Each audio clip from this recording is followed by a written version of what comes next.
촉목된 부위에다가 흡수되지 않은 재질을 넣는 거는, 특히 이제 이 뽑은 자리 촉목된 부위에다가 막아놓는 거는 절대 하면 안 된다. 네, 안녕하세요. 고양이과 전문의 신창원입니다.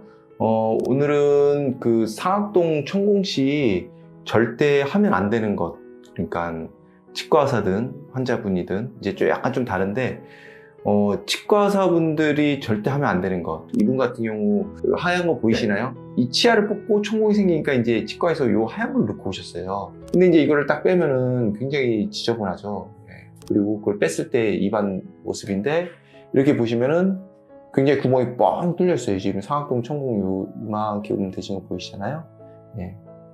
며칠 동안이라도 좀 치유되면서 조금 쪼그라들거든요, 잇몸살이. 잇몸살이 조금 쪼그라들어서 이렇게 조금씩은 쪼그라드는데, 이런 이물질을 넣어놓으면 이제 오히려 이 주변에, 이물질 주변으로 뭐 세균이라든지 있기 때문에 잇몸은 자꾸 이제 세균을 해서 멀어지려고 하기 때문에 더 이쪽으로 가는 거죠. 치유가 되지 않고 오히려 잇몸살이 조금이라도 쪼그라들지 않고 치유가 되지 않으면서 이쪽으로 가다 보니까 더 안 좋은 상태에서 오신 거죠. 그러니까 이제 이분은 이제 이렇게 뻥 뚫려서 오셨기 때문에 이거를 놔둬서 절대 막히진 않거든요. 이렇게 큰 구멍이 저절로 얘네들끼리 이렇게 붙어가지고 되진 않아요. 이제 여기서 놔두면 이제 충동증이 심해지겠죠. 그래서 이제 뭐 어쩔 수 없이 이분은 거의 상악동 누공 폐쇄술에 준하는 수술을 제가 했어요. 그래서 이렇게 막은 상태고, 수술 전후를 비교해 보면은 이게 수술 전이고 이게 수술 후 이렇게 막아놓은 상태고, 이제 뭐 치유된 걸 기다리고 있는 중이에요. 이제 뭐 며칠 동안만 잘 좀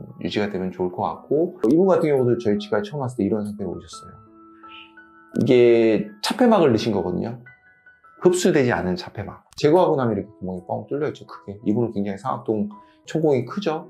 네, 이렇게 큰 거, 거의 치아나 머리 크기보다 더 큰 천공이 이렇게 발생된 상태로 오신 거죠. 그러니까 만약에 천공됐을 때는 뭔가를 넣는 경우가 좀 많이 있는 것 같아요, 제 치과 의사분들 보면은. 근데 뭐 흡수되는 재질을 넣는 거는 크게 문제는 없는 것 같아요. 오히려 좀 도움이 될 수 있죠. 뭐 콜라겐이라든지 PRF라든지 뭐 버클페페드를 뭐 해서 이렇게 넣는다든지. 사실 버클페페드 넣으신 분들은 거의 없긴 하지만, 어쨌든 간에 흡수되는 재질을 넣어서 이 구멍을 막아주는 건 괜찮아요. 근데 그게 아니라 흡수되지 않는 재질을 넣어서 이걸 막 뭐 좀 환자분이 코로 물이 들어간다 뭐 어쩐다 해서 막아주는 건 조금 좋지는 않은 것 같아요. 오히려 더 치유에 방해가 되죠.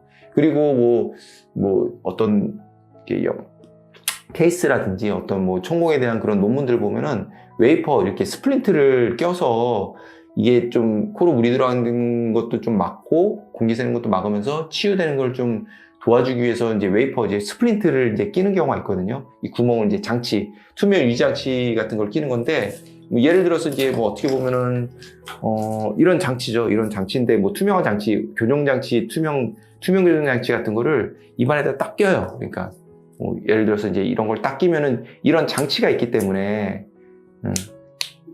이런 장치가 이제 뭐 여기에 구멍이 났다고 하면 이거를 장치를 딱 끼고 있으면은 어쨌든 막아주잖아요. 막아주면서 그 상악동 쪽으로 좀 나쁜 게 들어간 걸 막아주면서 안에서 치유되는 거를 기대하기 위해서 끼는 경우가 있는데, 그것도 초기에 뭐 한두 주 내로 짧게 그냥 했을 때 맞는 거지, 뭐 어떤 분들은 몇 주씩 끼신 분들도 제가 봤어요. 그냥 누공 있는 상태로. 그런 거는 나중에 좋은 결과를 내기는 조금 힘들죠. 물론 이제 일시적으로 나아질 수는 있지만. 그래서 요거는 좀 절대 하지 말아야 될 거, 뭐 천공된 부위에다가 흡수되지 않은 재질을 넣는 거는, 특히 이제 이 뽑은 자리 천공된 부위에다가 막아놓는 거는 절대 하면 안 된다. 뭐 만약에 넣는다면은 흡수되는 거, 뭐 흡수성 차폐막이라든지 PRF라든지 콜라겐, 이런 거는 그래도 가능하다. 네, 이렇게 말씀드릴 수 있고, 오늘 영상은 사실은 환자분들을 대상이라기보다는 치과 의사분들이 좀 많이 보셨으면 좋겠고, 그리고 환자분들도 혹시 뭐 치과에서 뭐 이런 좀 흡수되지 않은 재질을 넣었다 그러면은 좀 요거를 좀 한번 얘기를 해보시는 게 좋을 것 같아요. 그래서 항상 궁금한 거는 영상에 댓글 부탁드리겠습니다. 네, 감사합니다.